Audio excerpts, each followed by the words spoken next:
ఇర్మియా 31:33-34 ఈ దినములైన తరువాత నేను ఇశ్రాయేలు వారితోను యూదా వారితోను చేయబోవు నిబంధన ఇదే.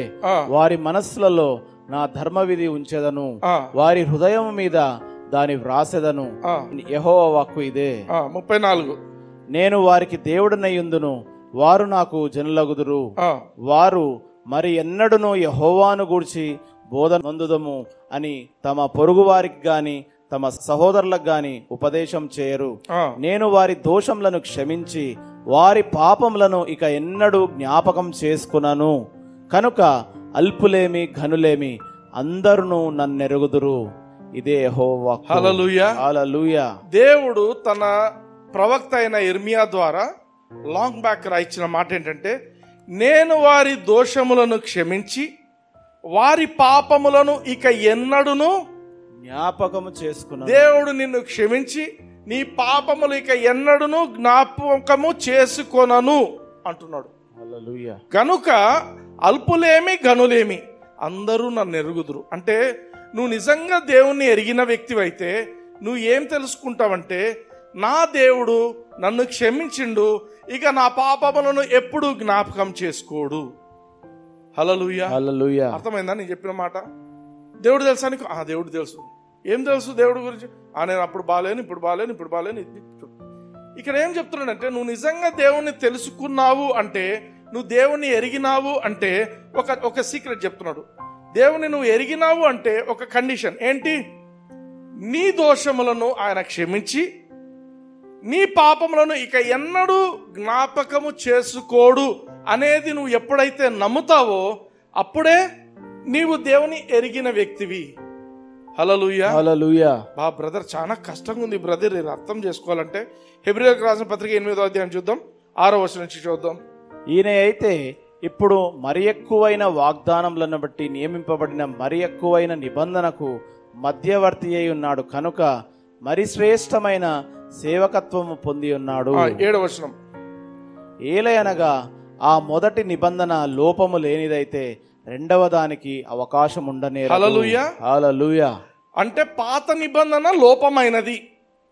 దేవుని వాక్యం చెప్తుంది పాత నిబంధన లోపం. అందరు చెప్పండి, పాత నిబంధన లోపభూయిష్టమైనది. అందుకే యేసుక్రీస్తు క్రొత్త నిబంధనను తీసుకొచ్చాడు. ఓకే, ఏమి లోపం ఉంది చూద్దాం. 8వ వచనం. అయితే ఆయన ఆక్షేపించి వారితో ఇలాగూ చెప్పుచున్నాడు, ప్రభువు ఇట్లనను, ఇదిగో ఒక కాలము వచ్చుచున్నది, అప్పటిలో ఇశ్రాయేలు ఇంటి వారితోను యూదా ఇంటి వారితోను నేను కొత్త నిబంధన చేయుదును. ఆమేన్. కొత్త నిబంధన చేస్తాను. ఏంటా కొత్త నిబంధన చూద్దాం. అది నేను ఐగుప్తులో నుండి వీరి పితరులను వెలుపలికి రప్పించుటకై వారిని చేయి పట్టుకొనిన దినమున వారితో నేను చేసిన నిబంధన వంటిది కాదు. ఆమేన్. అప్పుడు ఒక నిబంధన చేసిండు, ఐగుప్తు నుంచి వాళ్ళని బయటికి తీసుకొచ్చేది అదొక నిబంధన, అది పాత నిబంధన. ఇది ఏమనగా వారు నా నిబంధనలో నిలవలేదు కనుక నేను వారిని అలక్ష్యము చేస్తునని ప్రభువు చెప్పుచున్నాడు. ఆమేన్. ఈ పాత నిబంధనలో ప్రాబ్లం ఏంటంటే, వాళ్ళు దేవుణ్ణి అలక్ష్యం చేస్తే దేవుడు వాళ్ళని అలక్ష్యం చేస్తాడు. అర్థమైందా? వాళ్ళు నిబంధన పాటిస్తేనే దేవుడు కూడా నిబంధనను పాటించాల్స్తాడు, లేకపోతే దేవుడు వదిలేస్తాడు. అదే జరిగింది, అదే లోపం. అంటే దేవుడికి మనిషికి మధ్య ఎటువంటి నిబంధన ఉండిందంటే మ్యూచువల్. నువ్వు చక్కగా ఉంటావా, నేను చక్కగా ఉంటా. నువ్వు చక్కగా లేవా, నేను చక్కగా ఉన్నాను.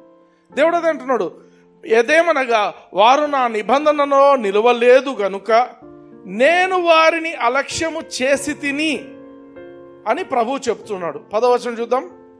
ఆ దినములైన తరువాత ఇశ్రాయేలు ఇంటి వారితో నేను చేయబో నిబంధన ఏదనగా వారి మనస్సులో నా ధర్మ విధులను ఉంచెదను, వారి హృదయముల మీద వాటిని వ్రాయుదును, నేను వారికి దేవుడనయ్యుందును, వారు నాకు ప్రజలయ్యుందురు. హల్లెలూయా. ఈ దాంట్లో ఏం జరుగుతుంది? కొత్త నిబంధనలో, పాత నిబంధనలో రాతి మీద దేవుడు రాసినాడు, అక్షరాలు లా రాసింటున్నాడు. అయితే క్రొత్త నిబంధనలో ఏం చేస్తాడంట? మనసులలో రాస్తాడంట. హల్లెలూయా. నువ్వు యేసుక్రీస్తుని అంగీకరించిన రోజున దేవుడు నీ హృదయంలో తన యొక్క విషయాలన్నీ రాసి పెట్టి ఉంటున్నాడు. ఆమేన్. వారి మనస్సులలో నా ధర్మ విధులను ఉంచెదను, వారి హృదయముల మీద వాటిని వ్రాయుదును. నేను వారికి దేవుడనయ్యుందును, వారు నాకు ప్రజలయ్యుందురు. 11వ వచనం, వారిలో ఎవడునో ప్రభువును తెలుసుకొనడని తన పట్టణస్థునికైనను తన సహోదరునికైనను ఉపదేశము చేయడు. వారిలో చిన్నలు మొదలుకొని పెద్దల వరకు అందరూ నన్ను తెలుసుకొందురు. తెలుసుకోవడం అంటే ఏంటి? దేవుని గురించి తెలుసుకోవడం అంటే చూడండి, నేను వారి దోషముల విషయమై దయగలిగి వారి పాపములను ఇక ఎన్నడూను జ్ఞాపకం చేసుకొనని ప్రభువు సెలవిచ్చుచున్నాడు. ఆమేన్, ఆమేన్. నేను వారి దోషముల విషయమై దయగలిగి. తప్పులు చేస్తే కోపం కాదంట, దయ చూపిస్తాడంట. అయ్యో వీళ్ళేమి నన్ను పరిశుద్ధాత్మ దేవుని పెట్టుకొని కూడా వీళ్ళు తప్పు చేస్తున్నారు, అయ్యో వీళ్ళు నా సన్నిధి వాళ్ళలోనే ఉన్నా కూడా వీళ్ళు తప్పులు. అర్థమవుతుందా? దేవుడు ఏమంటున్నాడు? వారు దోషముల విషయమై దయగలిగి వారి పాపములు ఇకను ఎన్నడూను జ్ఞాపకము చేసుకొనను. ఈ విషయం ప్రతి క్రైస్తవుడు అర్థం చేసుకోవాలా. దేవుడు నన్ను క్షమించి వేసి ఉంటున్నాడు, నన్ను ఇంకా నా పాపంలో ఎన్నడూ జ్ఞాపకం చేసుకోడు. 12వ వచనం, నేను వారి దోషముల విషయమై దయగలిగి వారి పాపములను ఇక ఎన్నడూను జ్ఞాపకం చేసుకున్నానని ప్రభువు సెలవిచ్చున్నాడు. సునీలన్న చెప్పటంలే, ఇక్కడ ఎవరు చెప్తున్నారు ఆ మాట? అందరు చెప్పండి. ప్రభువు సెలవిచ్చు. ప్రభు ఏమని సెలవిచ్చుచున్నాడు? నీ దోషములను ఎన్నడూ. పక్కన వైపు తిరిగి చెప్పండి. నేను దోషములను మీ పాపములను నేనెన్నడూను జ్ఞాపకం చేసుకోను. ఆమేన్. హల్లెలూయా. నువ్వు కూడా జ్ఞాపకం చేసుకోవద్దు, ఆయన చేసుకోడు, నువ్వు కూడా చేసుకోవద్దు.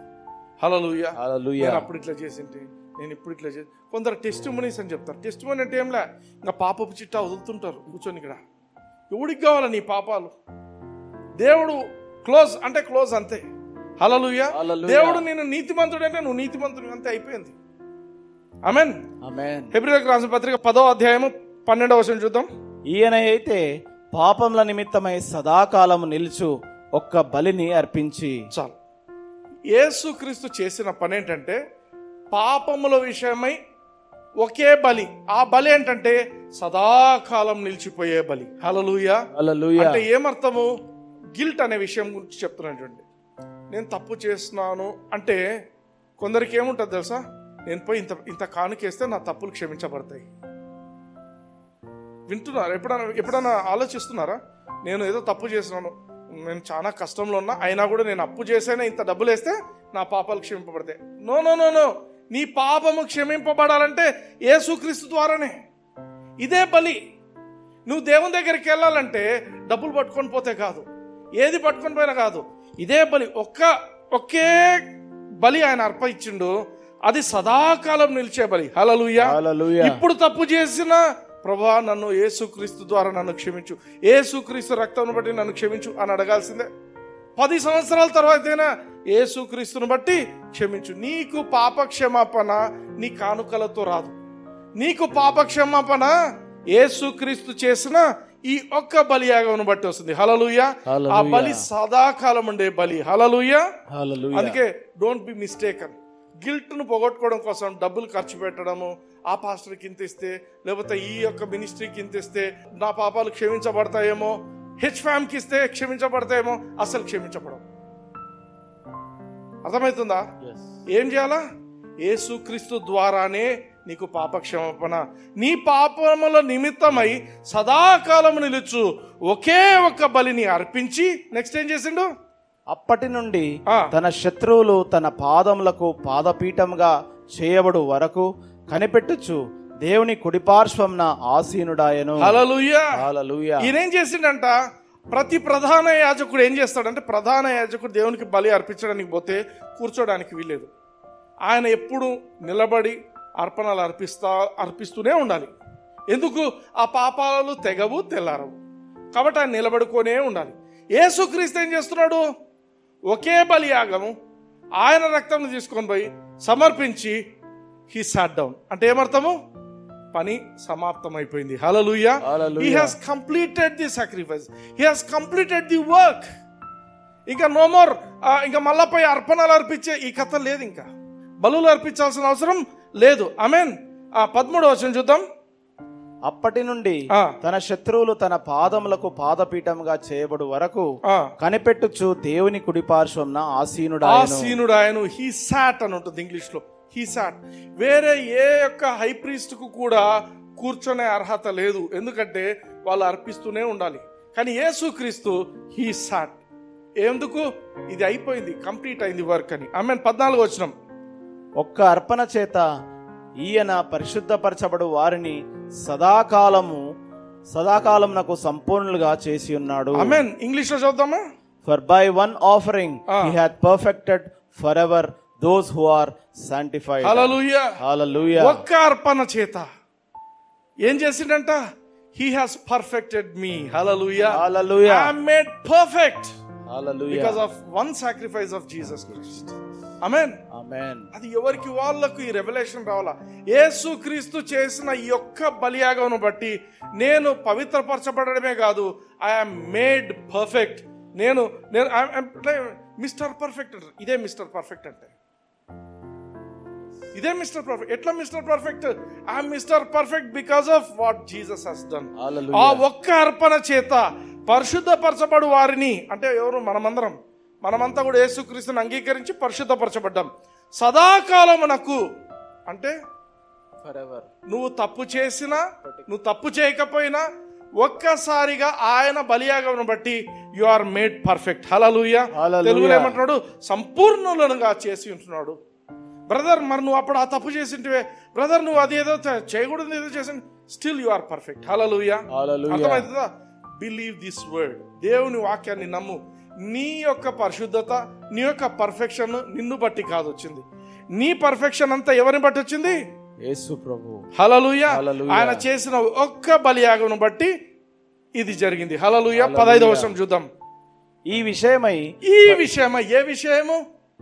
You are perfect, you are mister perfect అని చెప్పే విషయము పరిశుద్ధాత్మ కూడా మనకు సాక్ష్యం ఇచ్చుచున్నాడు. హల్లెలూయా. హల్లెలూయా. పరిశుద్ధాత్మ దేవుడు నీలో ఉండి చెప్పేది ఏంటంటే, you are mister perfect, you are miss perfect, you are Mrs perfect. ఈ పదాలన్నీ నీకు చెప్పడానికి ఉన్నాడు. ఆమేన్. ఆయన సాక్ష్యం ఇస్తున్నాడు. హల్లెలూయా. హల్లెలూయా. అందుకే నిన్ను నువ్వు చూసుకోవద్దు. నేను ఎట్లాంటోని, నేను ఎంత పాపినైనాను యేసు చేర్చుకోను. వినడానికి బాగుంటుంది పాట. అది ఓల్డ్ టెస్ట్మెంట్. అర్థమైంది? మేము కూడా పాడినాము. ఆమేన్. నేను కూడా పాడినాము. బట్ అది కాదు. ఇక్కడ ఏమంటున్నాడు? ఒకే ఒక్క బలి చేత you are made perfect. Hallelujah. And నీకు సాక్ష్యం ఇస్తున్నది ఎవరు? Holy spirit. పరిశుద్ధాత్మ దేవుడు. హల్లెలూయా. పరిశుద్ధాత్మ దేవుడు తానే సాక్ష్యం ఇస్తున్నాడు. ఇప్పుడు 16వ వచనం చూద్దాం. ఎలాగనగా ఆ దినములైన తరువాత నేను వారితో చేయబోవు నిబంధన ఇదే, నా ధర్మ విధులను వారి హృదయం నందుంచి వారి మనస్సు మీద వాటిని వ్రాయుదును అని చెప్పిన తరువాత వారి పాపములను వారి అక్రమములను ఇకను ఎన్నటికి జ్ఞాపకం చేసుకొనను చెప్పుచున్నాడు. ఆమేన్. ఇంతకుముందు కూడా ఇదే విన్నాం కదా. ఏమని విన్నాము? ఇక వారి పాపములను ఎన్నడూ జ్ఞాపకము చేసుకొనను. హల్లెలూయా.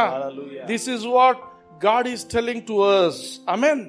దేవుడు పరిశుద్ధాత్మ దేవుని ద్వారా ఈ రోజు మనతో మాట్లాడుతున్న మాట ఏంటంటే, ఇప్పటికి మనం 2-3 టైమ్స్ చూస్తున్నాం ఇదే మాట. వారి పాపములను ఎన్నడూ జ్ఞాపకం చేసుకొనను, క్షమించేస్తాను, ఇంకా జ్ఞాపకం చేసుకోను. This is the new testament. ఇది కొత్త నిబంధన. హల్లెలూయా. పాత నిబంధనలో ఏంటి? నువ్వు చక్కగా ఉంటే నేను చక్కగా ఉంటా, నువ్వు నా నిబంధనలో సరిగా లేవంటే నేను వదిలేస్తా. కానీ ఈ కొత్త నిబంధనలో ఏంటంటే, నువ్వు ఏమైనప్పటికీ కూడా ఆయన నిన్ను వదిలిపెట్టే దేవుడు కాదు. హల్లెలూయా. ఆమేన్. ఆమేన్.